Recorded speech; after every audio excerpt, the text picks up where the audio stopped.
오늘도 우리 주 예수 그리스도 안에서 잘 될 수밖에 없는 여러분들에게 우리 하나님의 크신 은총과 축복이 함께 하시기를 주의 이름으로 축원합니다. 이 시간에는 우리의 신앙개혁, 그런 제목으로 함께 은혜를 나누고자 합니다.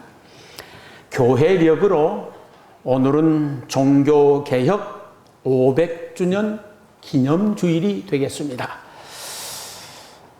종교개혁은 1517년 로마 교황을 중심으로 하는 캐톨릭 교회가 너무 타락되어 있었기 때문에 그것을 비판하고 바로잡고 하나님이 기뻐하는 신앙생활을 하기 위하여서 개혁을 일으켰었던 개혁운동인데, 그래서 그 결과 지금 우리 개신교회가 탄생하게 됩니다.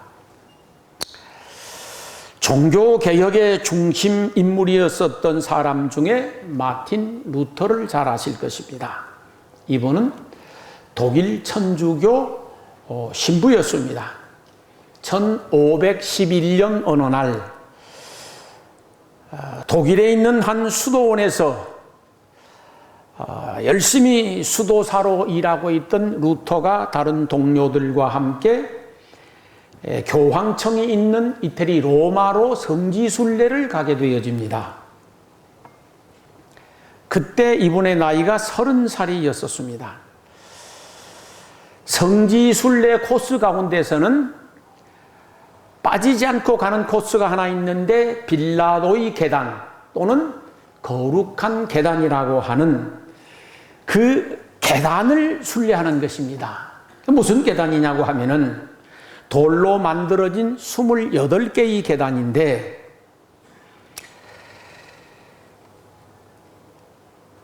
로마를 기독교화 시켰었던 예수님께서 골고다로 가실 적에 십자가를 억지로 졌었던 구레네 시몬의 후손 가운데 콘스탄틴 황제가 있었습니다. 이 사람이 로마의 황제인데, 이 사람이 로마를 기독교 국가로 만들었습니다. 그런데 그의 어머니 헬레나라고 하는 분이 계셨습니다. 이분이 예수님께서 빌라도의 법정으로 신문을 받으러 가실 적에 밟고 올라갔었던 그 돌 계단 28개가 있는데, 그 계단을 이스라엘에서 로마로 가져다가 기념교회당을 짓고 거기에다가 그 계단을 보존해 놓은 것입니다. 예수님께서 우리를 구원하시기 위하여 많은 순환을 당하고 고난을 당하시고 멸시와 천대를 받으셨던 것에 대하여서 감사하는 마음으로 그 돌계단을 로마로 옮겨와서 기념교회 안에다가 보존을 했는데, 이제 중세 기독교인들이나 또는 사제들이 로마를 방문할 적에, 소위 이제 성지순례이죠. 방문할 적에는 틀림없이 돌계단이 있는 곳을 거쳐서 지나간다고 합니다. 그러는데 그 신자들이 그곳을 순례할 적에 무릎으로 28개의 돌계단을 기어 올라갑니다.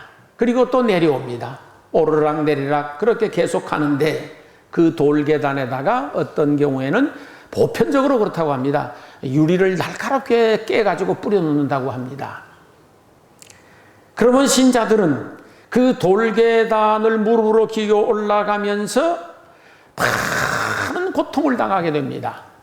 그 고통을 당하게 될 적에 그 고통이 주님의 고난에 동참한다라고 하는 생각을 가졌었습니다. 그리고 그렇게 고행을 함으로 인하여서 주님을 사랑하고 있다라고 하는 표현을 했었다고 합니다. 유리 조각이 깔린 그 돌계단을 오르락 내리락 계속하면서 고통을 당할 때에 자기의 죄도 용서된다라고 하는 믿음도 있었다고 합니다. 그래서 이제 이 마틴 루터도 다른 수도사들과 함께 그곳을 순례하면서 무릎으로 돌계단을 기어 올라갔었습니다. 그리고 또 내려왔었습니다. 그리고 또 올라가고 내려오고 합니다. 그러는 사이에 옷은 다 찢어져서 무릎에서 피가 철철 흘러내립니다. 그러나 꼭 참고 주님의 고난에 동참한다는 마음으로 계속 계단 오르내리기를 했었습니다. 그러는 가운데 무릎에 힘줄이 드러났었다고 하고 뼈가 드러났었다고 기록이 되어 있습니다. 그러나 이를 악물고 참고 계단 오르내리기를 계속했었습니다. 그럼에도 불구하고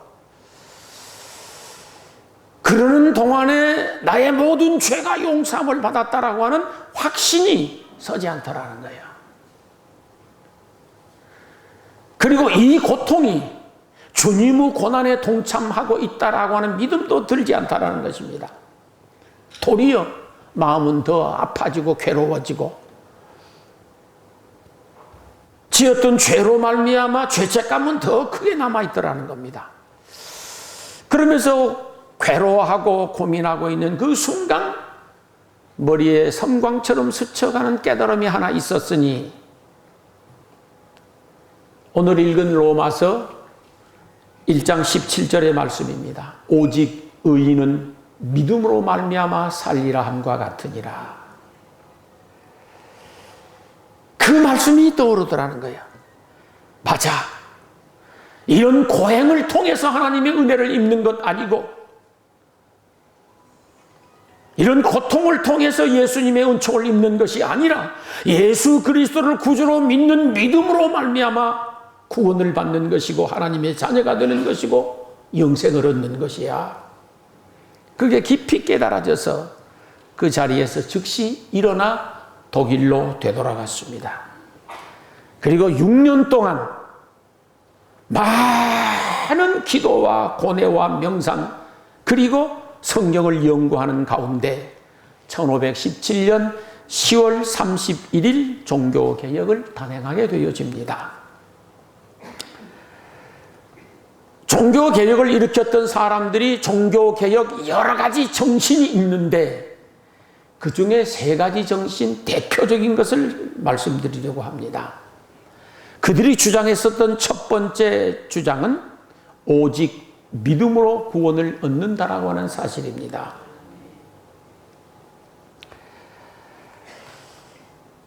사람의 수고나 노력이나 고행이나 피를 흘리는 그것으로 말미암아서 믿음이 얻어지는 것이 아니라 예수 그리스도를 구주로 믿는 믿음으로 구원을 얻는다라고 하는 정신이었습니다.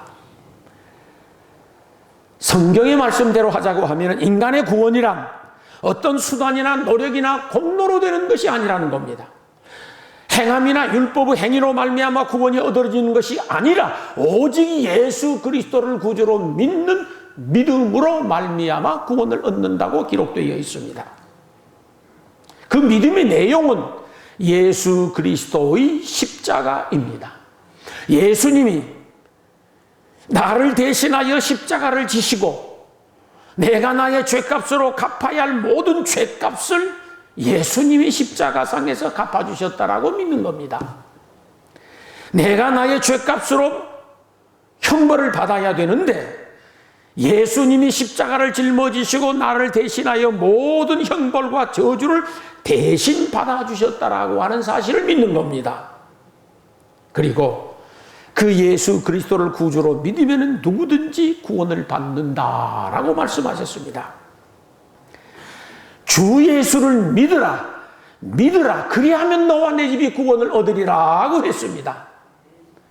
율법의 행함으로 말미암아 구원이 얻어지는 것도 아니고 고행으로 말미암아 구원이 얻어지는 것도 아니고 어떤 수양이나 공덕을 쌓아서 구원이 얻어지는 것이 아니라 오직 예수 그리스도를 구주로 믿을 때에 나와 내 집이 구원을 얻을 것이라고 말씀하셨습니다. 하나님이 세상을 이처럼 사랑하사 독생자를 주셨으니 이는 저를 믿는 자마다 멸망치 않고 영생을 얻게 하려 하심이라 그랬습니다. 예수 그리스도를 믿는 자마다 멸망치 않고 영생을 얻는 것이지 다른 것으로 영생을 얻어지는 것이 아니었습니다. 누구든지 그리스도 안에 있으면 새로운 피조물이라 이전 것은 지나갔으니 보라 새 것이 되었도다 하였지. 예수 그리스도 밖에서는 그 어떤 것 가지고서도 새로운 피조물이 될 수가 없다라고 하는 사실입니다. 그리스도 예수 안에 있는 자에게는 결코 정죄함이 없으니, 결코 정죄함이 없으니, 그리스도 예수 안에 있는 자에게는 결코 정죄함이 없으니, 그리스도 예수 안에 있는 생명의 성령의 법이 죄와 사망의 법에서 우리를 구원한다고 말씀해 주셨습니다. 그러므로 믿음으로 말미암아 구원을 얻게 해주신 하나님께 감사하며 살아갈 수 있기를 소망합니다. 한번 생각해 보았습니다. 만약에 하나님께서 중세교회 때처럼 그 사람들이 믿었었던 것처럼 돌계란을 만들어 놓고 거기에다가 유리를 깨서 깔아놓고 무릎으로 기어 올라가고 기어 내려오고 계속해서 고통을 당하고 피를 흘리고 죽을 고생을 해도 꾹 참고 계속하게 되어지면 구원을 받는다, 그랬다라고 하면 어쩔 뻔했었습니까? 이거 큰일 날 뻔했었다고, 정말로. 도저히 감당하기가 어려웠을 것입니다. 그런데 믿음으로 말미암아 구원을 얻도록 축복해 주셨으니 이건 할렐루야, 날마다 찬양해도 모자랍니다. 오직 믿음으로 구원받은 여러분들은 매일마다 그 은총에 감사하고 찬양하고 그래서 그 안에서 평안을 누리며 살아가시게 되기를 주의 이름으로 축원합니다. 그들이 두 번째 주장하는 것이 있었습니다.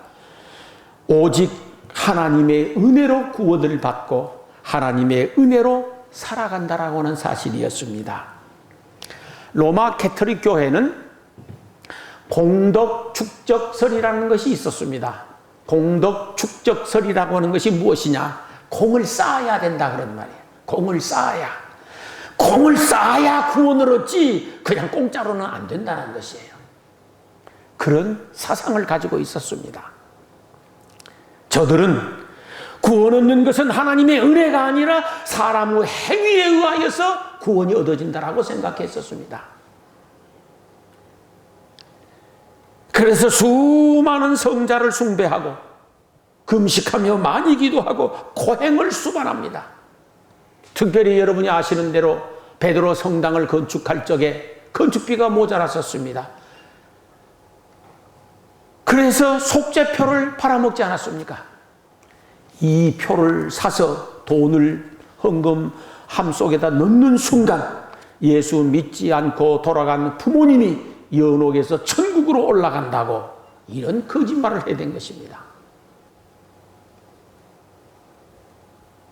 베드로 성당 건축하면서 가서 보면 이게 정말 사람이 지었을까 싶은 생각이 들 만큼 잘 지어놓지 않았습니까? 이건 천사들이 와서 지은 것이지 사람이 지었다는 생각이 안 들 정도입니다. 그 건축비를 충당하기 위하여서 속죄표를 팔아먹은 것이요. 사람이 만들어가지고, 과거에 제가 복사본을 가지고 있었는데 찾아봐도 없어요. A4 용지 하나 정도 됩니다. 이걸 사서 돈을 헌금함 속에 넣는 순간 예수 안 믿고 돌아가신 부모님이 연옥에서 전국으로 올라가고 자식들이 복을 받고 구원을 받는다라고, 그렇게 해서 이걸 팔았습니다. 공덕을 쌓으면은 구원이 된다고 그들은 주장했었습니다. 그러나 구원은 성경 말씀에 기록되기를 하나님이 값없이 주신 선물이라 그랬습니다. 구원은 하나님이 값없이 주신 은혜라고 기록되어 있습니다. 구원이란 하나님이 계획하신 것이고 하나님이 이루신 것이고 하나님의 선물로 이루어진 것이지 결코 인간의 능력이란 털끝만큼도 눈꽃만큼도 감이 되지 않은 것이 옳습니다. 은혜로만 된 것이고 믿음으로만 된 것입니다. 그 믿음도 하나님이 주셔서 된 것입니다.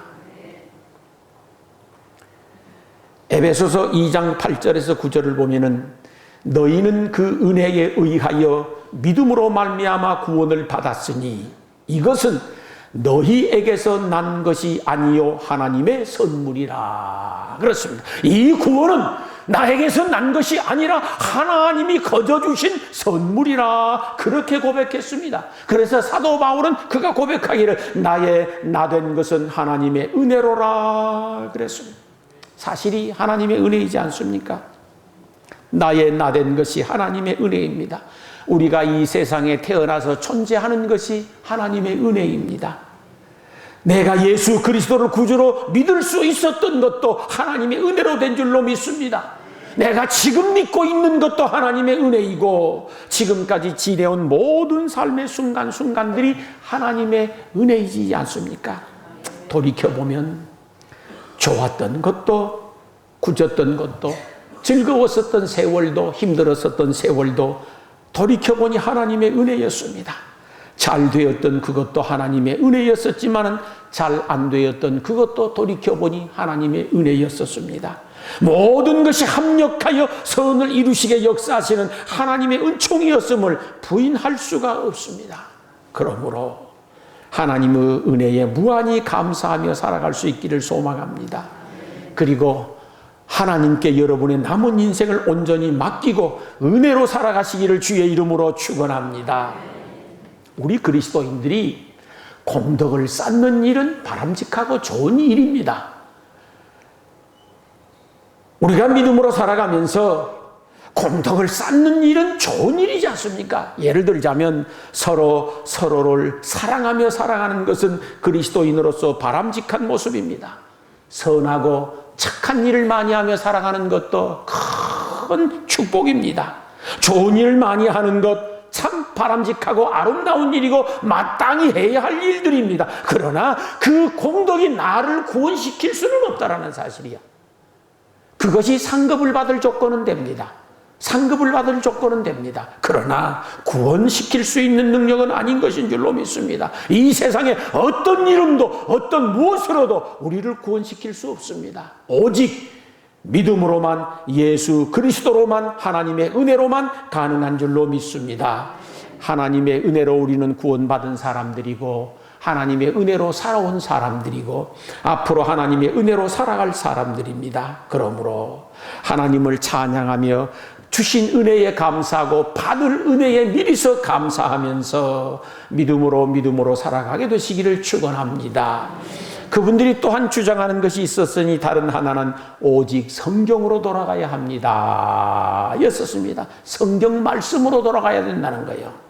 왜 그랬을까요? 그건 당시 로마 가톨릭 교회가 성경 말씀을 버렸기 때문입니다. 성경 말씀은 우리 모든 그리스도인들에게 삶의 기준이고 삶의 원칙입니다.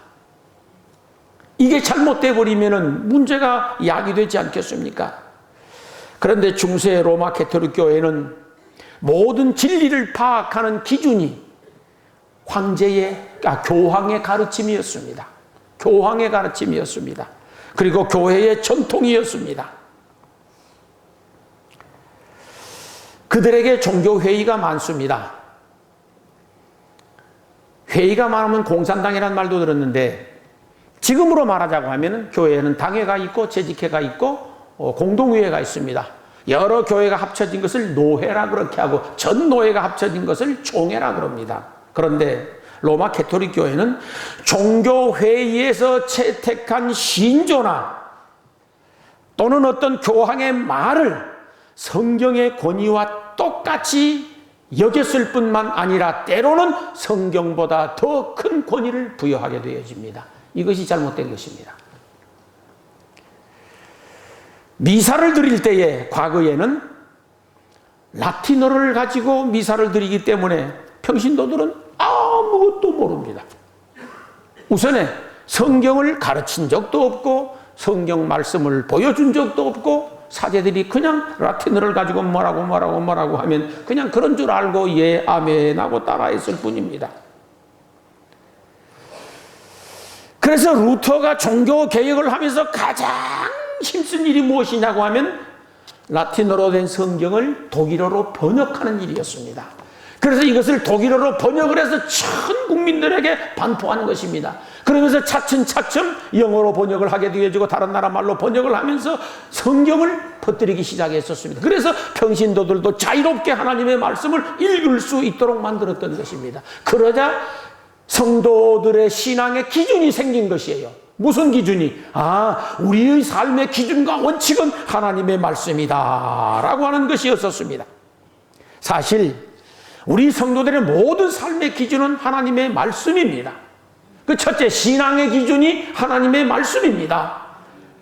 어떻게 신앙생활을 해야 하는가? 성경 말씀대로 하는 겁니다. 다른 방법으로 하는 게 아닙니다. 어떻게 주의를 지켜야 하는가? 성경 말씀대로 지키는 것입니다. 얼마만큼 헌금을 해야 되고 어떻게 헌금을 해야 되는가? 성경 말씀이 가르친 대로 하는 것입니다. 교회 생활을 어떻게 해야 할 것인가? 성경 말씀이 가르친 대로. 교우 관계를 어떻게 해야 할 것인가? 성경 말씀이 가르친 대로. 교회를 어떻게 섬기하며 어떻게 주의 일을 해야 할 것인가? 성경 말씀이 가르친 대로입니다. 다른 것도 없습니다. 우리 그리스도인들의 신앙생활의 기준은 성경 말씀이라야지 다른 것이 되어져서는 안 됩니다. 전통이라는 게 중요합니다. 그러나 성경보다 위에 있으면 안 됩니다.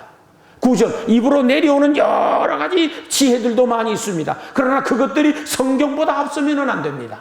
성경이 가장 중심이고 성경이 기준이 되어져야 합니다. 그러므로 애써서 성경 말씀대로 신앙생활을 하기 위하여 힘쓰고 애쓰실 길을 소망합니다. 그리스도인들의 삶의 기준이 무엇이냐? 생활의 기준이 무엇이냐? 성경 말씀입니다. 어떻게 사업을 해야 할 것인가? 성경 말씀대로 해야 합니다. 어떻게 직장 근무를 해야 할 것인가? 성경 말씀대로 해야 됩니다. 그래야 하나님이 붙잡아 주시고 축복해 주실 줄 믿습니다. 어떻게 돈을 벌고 어떻게 써야 할 것인가? 성경 말씀대로 하시면 됩니다. 어떻게 인간관계를 가지고 어떻게 인생을 살아가야 할 것인가? 성경 말씀에 가르친 대로 하시면 되는 겁니다. 그게 우리의 기준이고 그게 우리의 원칙입니다. 성경 말씀이 저와 여러분들의 삶의 기준이 되고 원칙이 될 수 있기를 소망합니다. 모든 삶의 기준은 성경이라야 됩니다. 벗어나면 안 됩니다. 내가 하나님의 말씀대로 온전히 살아드릴 수 없어도, 하나님의 말씀대로 온전히 거룩해질 수 없어도 삶의 원칙을 세워놓고 기준을 세워놓고 그 원칙과 기준 하나님의 말씀대로 살아가려고 몸부림을 치는 것입니다. 그럴 때 주의 성령이 우리를 도와주시리라고 믿습니다. 종교개혁 당시는 사람이 만든 제도가 성경보다 앞섰습니다. 조직이 성경보다 앞섰습니다. 사람이 만들어 놓은 어떤 규칙이 성경보다 앞섰습니다. 그래서 개혁을 한 것입니다. 이건 안 된다라고. 사람이 만들어 놓은 규칙이나 규례나 어떤 정치적 규범이나 어떤 것도 성경 말씀보다 앞서면은 안 되는 것입니다. 성경 말씀이 교회의 기준이 되어져야 하고 우리 신앙생활의 기준이 되어져야 하고 삶의 일상생활의 기준이 되어져야 합니다. 그래서 종교개혁자들은 성경으로 돌아가야 한다. 오직 성경으로 돌아가야 한다. 그걸 외쳤었던 것이 옳습니다. 그러면 하나님께서 은혜를 베풀어 주시고 우리 마음에는 평안을 주시고 그리고 삶의 복도 베풀어 주셔서 행복하게 살아지리라고 믿습니다. 미국 필라델피아에 가면은 시청 앞에 한 기업인의 동상이 크게 세워져 있는 것을 보시게 됩니다. 여러분이 잘 아는 백화점 왕으로 이름난 존 워너 메이커라고 하는 사람의 동상입니다. 서양 사람들은 그분뿐만 아니라 여기저기 가면 사람의 동상 세우기를 상당히 좋아하시잖아요. 그런데 이 워너 메이커의 동상이 시청 앞에 세워져 있는데 그는 가난한 벽돌공의 아들로 태어나서 지금으로 말하면 초등학교 2학년이 학력 전부입니다. 상당히 무식한 사람이었죠. 그런 워너 메이커가 기업인으로 대성을 한 것입니다.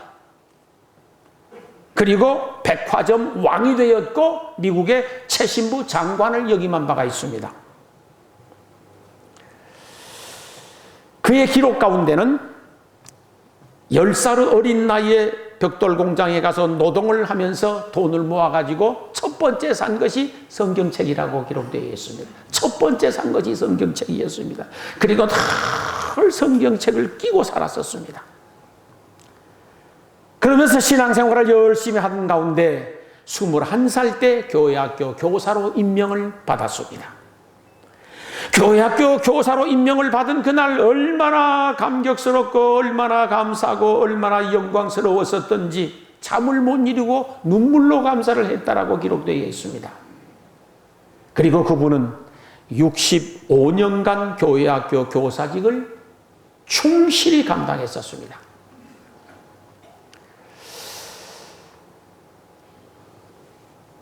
그가 최신부 장관직을 수락할 때에 대통령에게 조건을 하나 제시했습니다. 내가 최신부 장관을 감당할 적에 주일은 무슨 일이 있어도 나는 교회 가서 교회학교 교사 일을 해야 하니 그것을 허락하시면 나도 최신부 장관직을 수락하겠습니다. 그 조건을 걸었다라는 거예요. 그리고 그것을 허락받고 최신부 장관직을 수락하고 직무를 감당하게 되어집니다. 워싱턴에서 필라델피아까지는 굉장히 먼 거리입니다. 엄청 먼 거리입니다. 그런데도 한 번도 주의를 빠지지 아니하고 교회학교 부장직을 잘 감당했었습니다. 아주 유명한 일화입니다. 그분이 한 말 중에 다음과 같은 말이 남아 있습니다.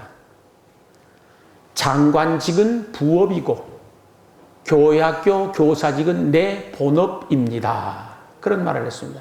과거에 저가 이와 비슷한 말을 여러분들에게 드린 경험이 있습니다. 우리가 예수 믿고 전도하고 주의 일 하는 것은 본업이고 밖에 나가서 직장 다니고 사업하는 것은 부업입니다. 그런 말을 제가 한 적이 있어요. 여러분이 전업에만 힘쓰면 교회에서 먹여 살리십니다. 근데 저는 부업이 없어요. 전업만 종사하고 여러분들은 부업을 가지고 계시니까 교회에서 안 먹여 살리는 거예요. 그 정신이 필요합니다. 그 정신이.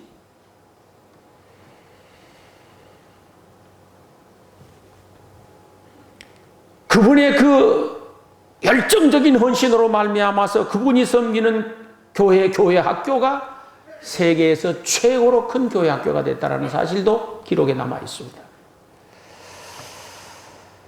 워너메이커는 성경이 만든 사람이라고 부릅니다.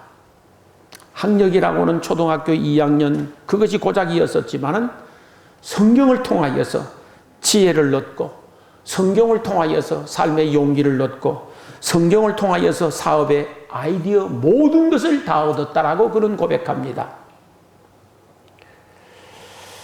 우리가 사는 이 세대는 너무 분주합니다. 그리고 마음을 빼앗아가는 것이 너무 많은 나머지 하루에 단 한 번도 차분히 앉아서 성경을 읽거나 묵상할 수 있는 시간이 별로 없는 것 같습니다. 근데 그 말이 진짜냐? 아니요, 안 진짜요. 시간이 없어서 바빠서 성경을 볼 틈이 없고 묵상할 시간이 없는가? 아니야. 마음이 없어서 그렇습니다. 마음이 없어서. 마음이 있으면 합니다. 한 30년 전부터 아이고 죽겠네, 아이고 나 딱 죽었으면 좋겠네 했었던 분이 계십니다. 아직도 멀쩡히 살아 이 자리에 앉아 계십니다. 왜 그러느냐? 진짜로 죽을 마음이 없었거든. 진짜로 죽을 마음이 있으면 그때 죽었습니다. 하나님의 말씀을 가까이 하고 하나님의 말씀을 묵상하고 하나님의 말씀을 듣고 많이 읽을 수 있기를 소망합니다. 워너메이커는 그 속에서 영감을 받았다고 합니다. 그 속에서 사업의 지혜를 얻었다고 합니다. 그 속에서 사업의 아이디어를 다 찾아냈었다고 합니다. 워너메이커가 세계 주일학교 총재직을 맡은 자리에서 성경을 주신 하나님을 찬양합니다 라고 하는 제목으로 연설을 한 바가 있는데 그 연설문을 간략하게 읽어드리도록 하겠습니다. 저는 주일학교에서 배운 성경 교육이 저의 일생의 가장 큰 교육이었습니다. 여러분도 알다시피 저는 학교에 나가 공교육을 받지 못한 사람입니다. 그러나 주일학교에서 평생 성경을 공부하였고 그 시간은 저희 일생에서 가장 즐거운 시간이었습니다. 다른 데서는 얻을 수 없는 지식을 성경을 통해서 배웠습니다. 또한 성경으로 제 인생의 확고한 삶의 원칙과 기초를 세웠고 성경의 바탕 위에 저의 인격과 사업을 건설하려고 노력했었습니다. 그리고 제가 맡은 이 주일학교 교육이 너무 소중하였기에 이 사역을 위하여 제 인생 전부를 투자했었습니다.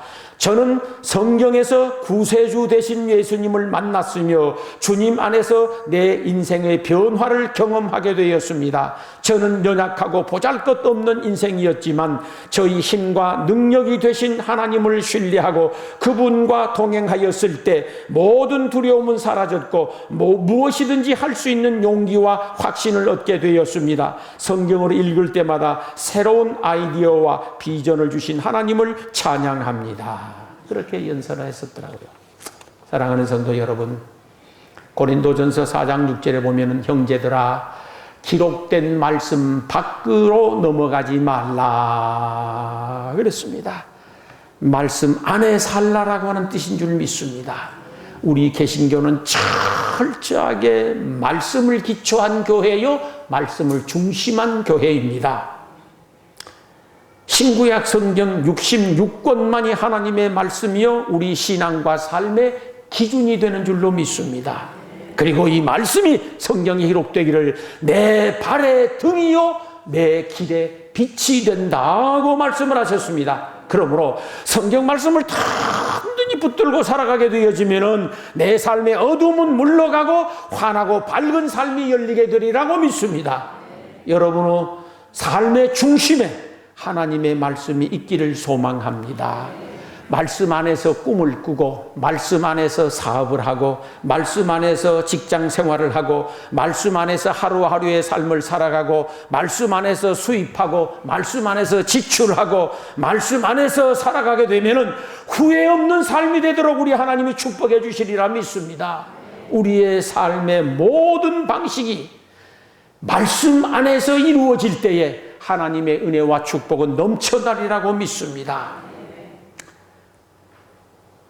과거 500년 전 종교개혁을 일으켰었던 신앙의 선배들처럼 이제 우리들도 내 신앙의 개혁을 해야 하지 아니할까 하는 생각도 해봅니다. 하나님을 근심하게 하는 신앙에서 하나님을 기쁘시게 하는 신앙으로 개혁되어지기를 소망합니다. 머리로만 믿는 신앙을 가슴으로 믿는 신앙으로 변화시켜야 됩니다. 귀로만 듣던 신앙을 행동하는 신앙으로 개혁시켜야 하고 바라만 보고 사는 신앙에서 동참하는 신앙으로 개혁되어져야 한다고 저는 생각합니다. 형식적인 신앙에서 하나님을 체험하는 신령과 진정의 신앙으로 변화가 일어나야 하고 나만 생각하는 이기적인 신앙에서 너를 생각하는 이타적 신앙으로 개혁이 되어져야 합니다. 우리 신앙을 한번 타진해 볼 필요성이 있습니다. 하나님이 주신 말씀이라고 하는 청진기로 내 자신을 가슴에 대고 내 자신의 신앙이 이뤄도 되는가, 이뤄도 괜찮은가, 하나님이 기뻐하실 만한가, 하나님이 축복하실 만한가 타진해 볼 수 있기를 소망합니다. 내 믿음 하나 지키는 것도 급해서 어찌할 바를 모르는 신앙에서 더 성숙해지고 그래서 다른 사람에게 전도하여서 구원시키는 그런 신앙으로 개혁되어져야만이 옳지 않겠습니까? 예배에 참여하는 성도들만 되어서는 안 됩니다. 예배에 참여만 하는 신앙에서 헌신하고 봉사하는 그런 신앙으로 변화가 되어져야 하고 개혁되어져야 하나님이 기뻐하지 않겠습니까? 하나님을 감동시키면 하나님은 여러분을 감동시키십니다. 하나님을 기쁘시게 해드리면 하나님은 여러분을 기쁜 인생 되도록 축복해 주시리라고 믿습니다. 우리 모두가 다 우리 자신의 신앙을 새롭게 개혁해 볼 수 있기를 소망합니다. 특별 새벽 기도회가 좋은 기회입니다. 부흥회는 더 좋은 기회입니다. 적극적으로 참여해서 내 신앙이 개혁되어지고 그래서 하나님의 은혜와 축복으로 충만케 채워져서 기쁘고 행복한 남은 인생 살아가게 되시기를 주의 이름으로 축원합니다. 기도하시겠습니다.